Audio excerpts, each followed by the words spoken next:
Vous savez, il y a une question que je me suis toujours posée quand je vois la relation de Kamek et Bowser.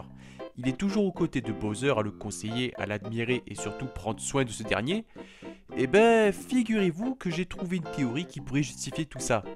Et si Kamek avait créé Bowser grâce à sa magie? Je sais que j'avais dit la même chose dans mon 5 théories sur Bowser, qu'il aurait créé son fils grâce à sa magie, mais on est en droit de se demander d'où vient cette magie. Selon ma théorie, Kamek aurait créé Bowser grâce à sa magie.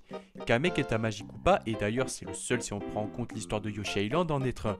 Il était autrefois le chef des Koopas et un jour par solitude, il décida de créer un Koopa différent des autres, qu'il pourrait éduquer et faire de ce dernier le futur maître des Koopas pour s'emparer du royaume champignon. Dans Yoshi Island, Yoshi arrive au château et il se retrouve face à bébé Bowser qui est dans ce qui semble être une chambre d'enfant.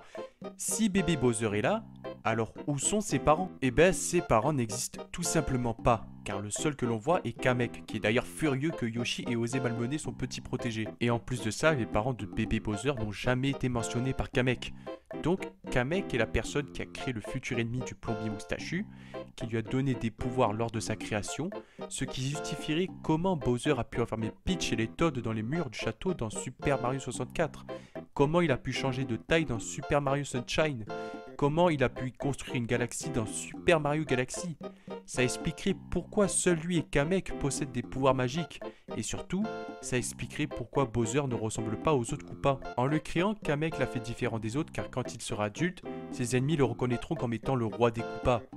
Grand, puissant et terrifiant. Merci d'avoir regardé ce premier épisode de Mini Théorie. Si ça vous a plu, n'hésitez pas à me lâcher un petit pouce bleu, ça m'encouragera à faire plus d'épisodes.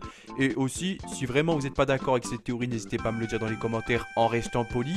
Et si vous êtes d'accord, dites-le aussi, malgré tout. Mais si vous avez votre propre théorie, justement sur ma théorie à moi, n'hésitez vraiment pas à le dire dans les commentaires, c'est toujours intéressant.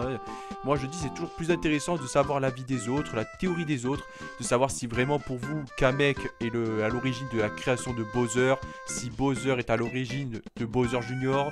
Ça m'intéresse, alors n'hésitez vraiment pas à tout dire dans les commentaires.